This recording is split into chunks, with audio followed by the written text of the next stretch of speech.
حضرت ابن عباس رضی اللہ عنہ سے روایت ہے، نبی صلی اللہ علیہ وسلم سوئے یہاں تک کہ خراٹے بھرنے لگے، پھر آپ نے بیدار ہو کر نماز پڑھی۔ کبھی حضرت ابن عباس نے کہا، نبی صلی اللہ علیہ وسلم کروٹ پر لیٹے یہاں تک کہ سانس کی آواز آنے لگی، پھر بیدار ہو کر آپ نے نماز پڑھی۔ پھر حضرت سفیان نے اس روایت کو دوبارہ تفصیل سے بیان کیا کہ ابن عباس رضی اللہ عنہ نے فرمایا، میں نے اپنی خالہ حضرت میمونہ رضی اللہ عنہا کے گھر رات گزاری۔ نبی صلی اللہ علیہ وسلم رات کے کسی حصے میں بیدار ہوئے۔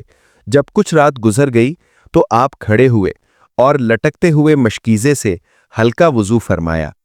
عمرو اس وضو کا ہلکا پن اور معمولی ہونا بیان کرتا ہے، اور کھڑے ہو کر نماز پڑھنے لگے۔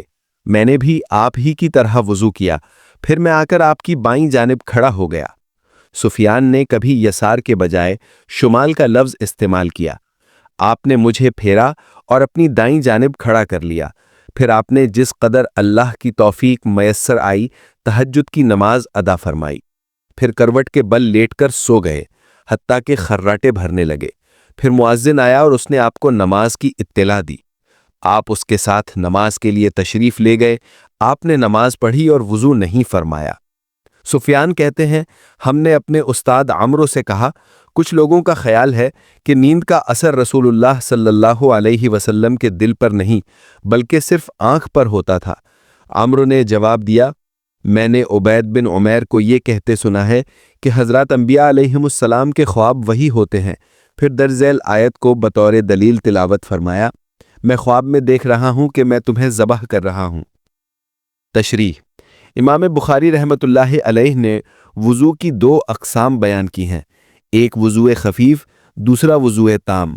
وضو خفیف کی دو صورتیں ہیں: الف، وضو کے اعضاء کا ایک ایک بار دھونا، یہ وضو کا ادنیٰ درجہ ہے۔ ب، وضو کے اعضاء کو اچھی طرح دھونے کے بجائے صرف پانی بہا لیا جائے۔ وضو تام اور وضو نوم کو بھی ہلکا وضو کہا جاتا ہے۔ وضو تام کی ایک ہی صورت ہے کہ وضو کے اعضاء کو 3 بار اچھی طرح دھویا جائے۔ اس کی تفصیل آئندہ باب میں بیان ہوگی۔ نیز راوی حدیث نے وضو خفیف کے لیے 2 لفظ استعمال کیے ہیں۔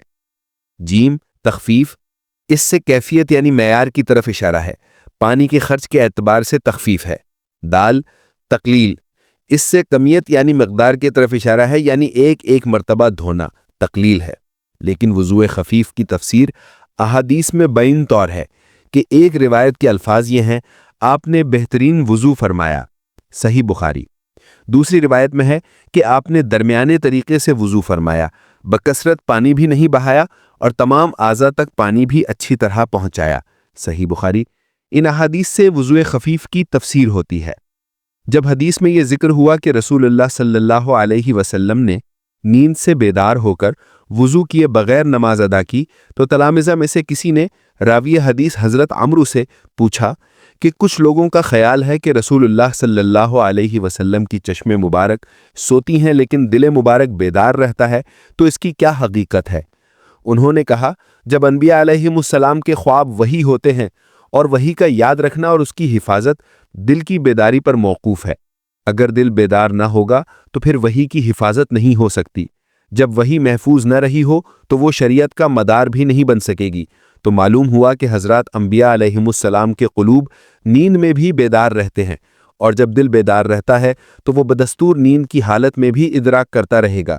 لہٰذا محض نیند کی وجہ سے وضو ٹوٹنے کا حکم نہیں لگایا جا سکتا، البتہ اگر ریح کا خروج ہو تو وضو جاتا رہے گا۔ یہ وجہ ہے کہ بعض اوقات رسول اللہ صلی اللہ علیہ وسلم نے نیند کے بعد وضو فرمایا، اور مدار نقض بحالت نیند حقیقی خروج ہے، نہ کہ صرف مظنہ خروج، کیونکہ یہ عام لوگوں کے حق میں ہے۔ اس کی تائید میں حضرت ابراہیم علیہ السلام کا ایک خواب اور اس کے مطابق عملی اقدام پیش کیا گیا ہے، یعنی اگر انبیاء علیہم السلام کے خواب وحی کے حکم میں نہ ہوتے تو حضرت ابراہیم علیہ السلام خواب کی بنیاد پر اس اقدام کے لیے تیار نہ ہوتے جس میں بظاہر قتل نفس اور قطع رحم ہے۔